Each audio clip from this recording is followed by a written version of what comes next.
Hi everyone. I just thought I'd give you the Sunday update after the work I'd done yesterday and this morning, and give you an update generally on the state of the layout and talk you through what I'm planning to do next. So we'll start over in the shed area, which is where the main focus of the work's been over this weekend. So I've got the lamps in that I created yesterday, or put together yesterday and painted. They're not actually wired up yet, but they're in their positions, so I think they look pretty good actually. So I've got them spread around the main shed area there, and just coming down, and then I've got some spread around the ash plants and the coaling stage down there, and I've positioned a few locos around just so it gives us the idea of what it will actually finally look like. Obviously there's a lot of scenery work to get done around here, but it gives the general idea of what it's going to end up to looking like. So I've got the crane in place as well, just there. So I'm actually quite pleased with how that's come out so far. And I've cleared the area just down here in front because this is going to contain streets that go with the town that surrounds this area. So I've also fixed that point in now, so that's nicely solidly laid. I've still yet to fix that in place, cut its hole and put it in. That spur line then runs off around the back, and that brings us on to the next piece of work we've been doing. So if I just pan around a bit here. So this is the main station. Excuse me, main station. So there's those platforms there. So 1, 2, 3, 4 platforms. And the back of that platform there will have a wall standing like that one there, because beyond that then is the goods yard for the main station. So if I just bring you down here, so you see we've got a loop line in for the GCR there. It runs all the way down for platform 1 back in, which allows me to run a train through the station and keep something parked. The loop for the other GCR line is actually across the other side of the baseboard. So the goods sidings come down then. So the far siding there is the one that links up eventually to that spur road there. So effectively we can run a loco out of the depot all the way down past all the goods wagons, across the front there, and then back it onto whatever train we have waiting for it. So I've been putting the point work in here for the GWR lines, so ex-GWR lines. So that allows a nice little crossover there, which brings us then through to these crossovers, so we can get all the way across then. So a loco coming out of the diesel depot then can come out, back down, come right across all the way around, and then back across again to get to the very outside line if we needed it.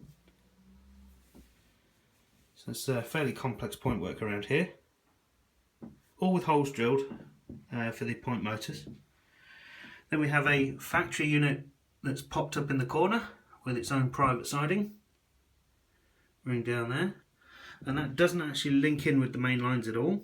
It links in to this road here, and that there is the start of the incline that will run right up to the coal mine, which is going to be up, that level there, where you can see the piece of wood there. So that's the start of the incline there. So the factory line there will link up and then have to reverse back down again to get into the good sidings down here.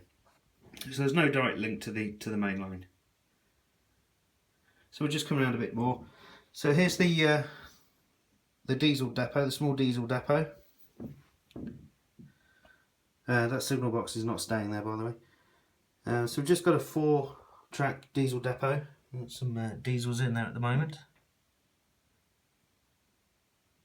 And that's pretty much staying as it is. Might put some hand operated point levers down here and here, but that's about it really. So there's another 2 lines to go across there, so from there and from there, and then the GWR or XGWR lines that run off around the back there. So coming around the front then, we have the 2X Great Central lines coming round, and we meet the small goods yard. So that's one half of the goods yard and the head shunts, and here we have the isolating sections in. So coming down we have the other loop line for the GCR line here, running around the back. Some fairly complicated point work here, a single slip and a double slip, and then into the other end of the goods yard, the Great Central station. And this station is actually Sherwood Central from my friend Chris's layout, or X layout now. So we'll just move around a bit more. So these lines then come back together and join the XGWR lines here, which disappear off again around the back, and then they come through again to the front of the engine shed. So those GWR lines that disappear off around here will come around the back underneath all of this junk down here, split out into maybe 4 tracks, maybe 6, so we can have some loops in the back here, and then it'll all come together again and back round and join down here. So I'm pretty much out of fish plates now. I think that's the total number of fish plates I have left. So pretty much work has stopped around here. I'll just put some more little bits of track in tonight, I think. See if I can try and join at least some of these up together. But that's it. That's as far as I've got until the next batch of purchases arrive. So somebody asked me quite recently why have I gone DC and not DCC. I'll just give you a look round the locos. There's far too many locos to convert to DCC. It would just be hugely expensive for me. And this is not all the locos either, but we have a group there. Some more down here.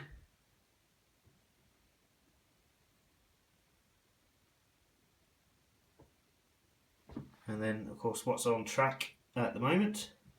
We've got a couple in here. And we have another loco over here. And a bunch in here. And then a couple over here. And another one over here on its side, just waiting for some repair. And one down here. Oh, missed one out. There's one, a couple up here. There's one there. And another one there. And then we have all of these in here. And that would need 2 chips. So that's just what I've actually got out running around at the moment. There's still some in boxes. So the cost of changing one of those over to DCC is too much for me at the moment. So I'm just sticking with DC. I know how DC works as well.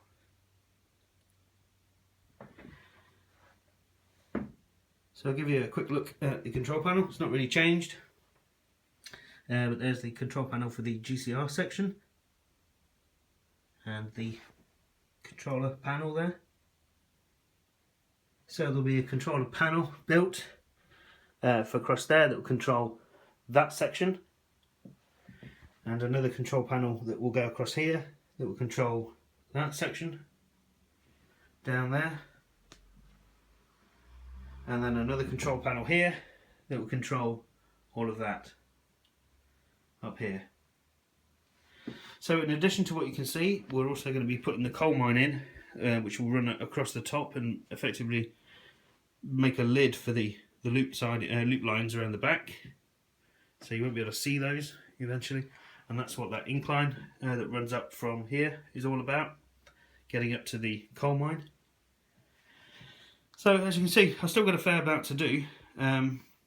But I'm fairly pleased with the progress so far. Some of it's not gone as smoothly as I'd have liked, but I'm learning on the fly, as it were. Yeah, I'm pretty pleased. It's certainly getting more and more complex. I'm loving the point work around here. That's pretty impressive. I'm not going to bunch the lines too close together around there.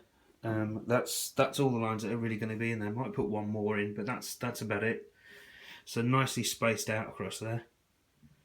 And I'm loving the way these lamps have come out as well. They were nice to build, they were.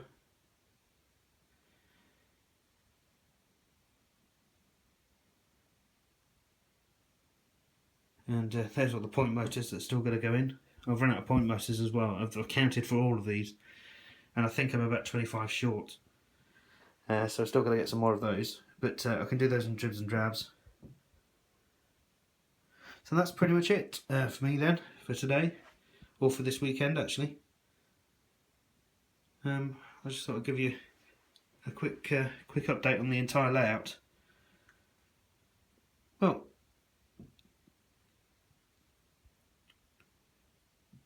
bye for now.